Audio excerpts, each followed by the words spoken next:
Guys, taking you through a cable row setup here, and we're going to talk about two main things. First thing that we're going to consider is our body position or torso position, so we could have a slightly lean forward, neutral, or slightly lean back position.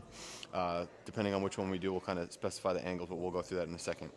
The second thing is what handle apparatus we're using. So I like to avoid the narrow grip handles like this V-bar, or sometimes people have the mag grip handles. Because what it's going to do is actually going to bring you really tight in here, and it's going to limit how much range of motion or arcing motion that we get through our upper arm, because it's limiting how far we can go. So we'll toss this one to the side.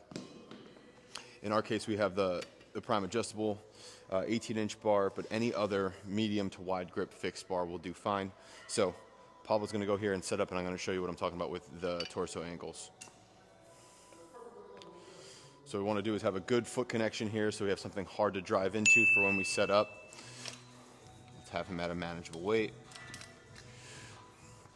So he's going to start by kicking his feet and butt back so that the cable is lifted. The position he's in right now is slightly neutral to slightly lean back. What this is going to do is going to target a little bit more upper back. If we want to target a little bit more lower back, we're going to have him lean a little bit forward. So leaning forward at the hips, not rounding the back. And just simply thinking about bringing those arms around and back as far as possible. Keeping the arms tight and narrow to the body, not letting them flare too much. All right, guys, so an important consideration when doing the row is to not change our angles or round our back as we go through the movement. So once we're set up and we're in position, we don't want to come all the way forward and finish here.